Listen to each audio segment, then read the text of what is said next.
I have never been attracted to an unserious girl before. I don't know what some people see. But I am sorry, you are not okay. Pastor already told you that this is how I am. Sorry, I hope you love me. I did talk him as a B.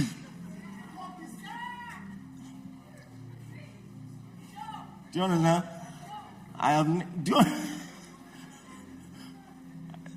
There's nothing attractive about unseriousness. Nothing. You know, when I was still trying to decide if to marry my wife or not, there was one thing that made me say, I will marry you, whether you agree or not. She said, are you going out today? I said, yes. She said, please, I have some accounts I want you to help me deposit to.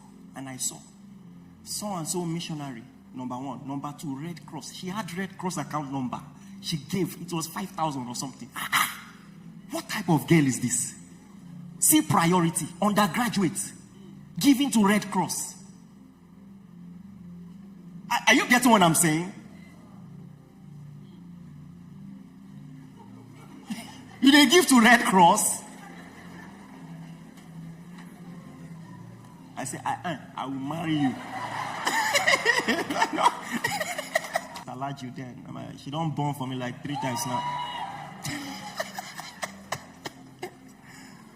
You know, those days when she came and said, can you teach me how to hear from God? I don't know if it's Bible she wanted to learn or I don't know. And you see, these things, she didn't know. But as I was going, even me, pastor, I started checking my priorities. Someone has Red Cross account number. That's what kind of mind do you have to think about that?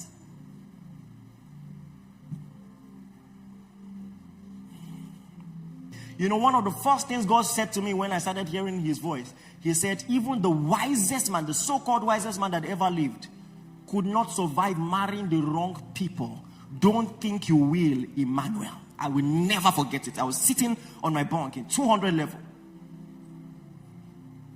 Solomon, in all his wisdom, wrong marital choices ended him. Don't think you will survive it. Please, start learning about marriage now. Read marriage books. Read relationship books. I can tell you one thing. It doesn't matter how much of a genius you are. Marry the wrong person, you are maybe finished. It is counterproductive to work so hard in every aspect of your life and marry an idiot. You are finished.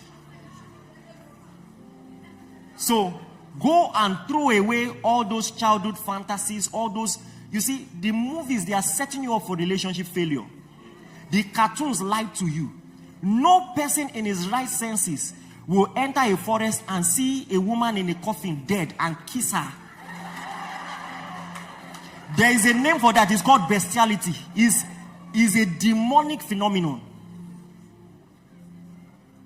Kissing a frog won't turn the frog to a prince in real life.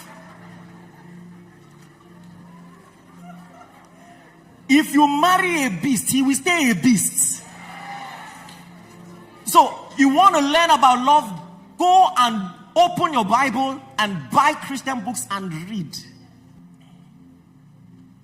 So you get serious with purpose. And when you begin to talk about purpose, you have to first and foremost realize what purpose isn't.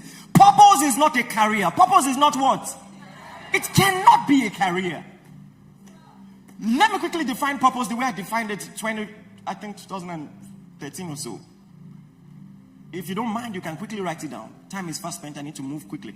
Purpose is that one thing for which you were created and at which you must succeed. Otherwise, nothing you succeed at will count. I take it again. Purpose is that one thing for which you were created and at which you must succeed. Otherwise, nothing else you succeed at will count. So you see, your career can be the vehicle for the fulfillment of purpose, but can never be purpose. For instance, God created Adam for a purpose.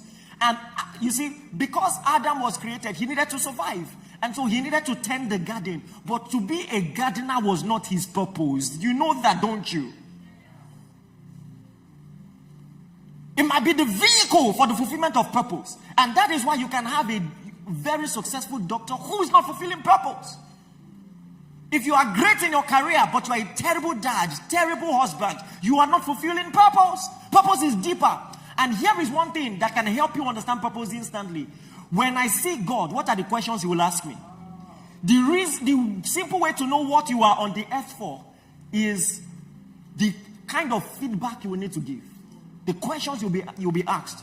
Is He going to ask you, oh, you mean throughout the 85 years of your existence, you didn't buy Benz? You didn't buy Benz? In the grand scheme of things, that's not important. Are you getting what I'm saying? Please, get whatever you want, but I'm saying it's deeper than that. Purpose is not a career. Purpose is not happiness. Even though you are supposed to be happy in your purpose, it's a different thing.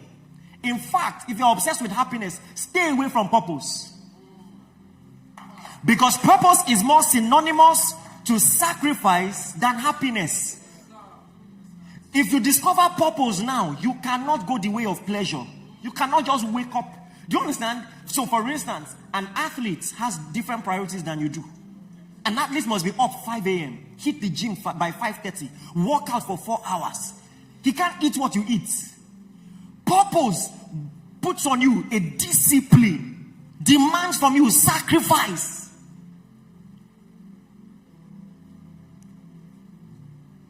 Purpose is defined in 2 texts. Thou art worthy, O Lord, to receive glory, honor, and power. For you have created all things for your pleasure. They are and were created. You see, first and foremost, you discover your purpose when you understand there is a God to whom you must give account. The way we teach purpose many times is wrong, because even, someone will just say, I want to be a doctor. That's nice. Then after 2 weeks, you change your mind. I want to be an accountant. Let me tell you this. If you want to know the purpose of a chair, don't ask the chair, ask the carpenter.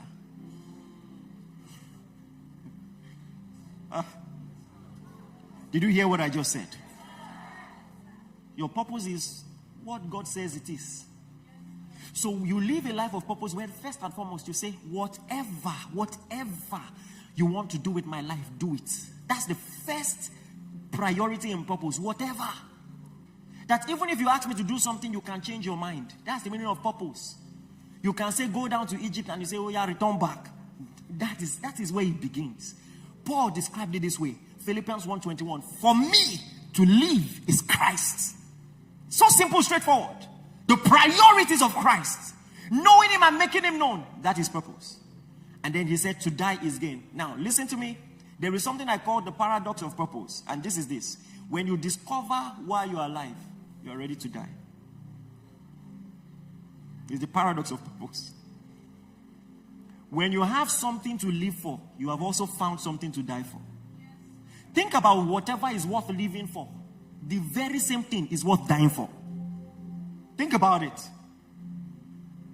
If your children are worth living for, it means they are also worth dying for. Do you understand what I just said? It's the paradox of purpose.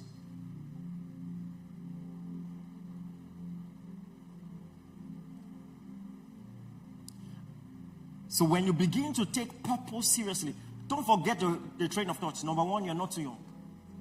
Number 2, what? Yeah, all of that was just to say you are not too young. And number 2, the way to move on from that is to pursue purpose. Understand it. Get your priorities right.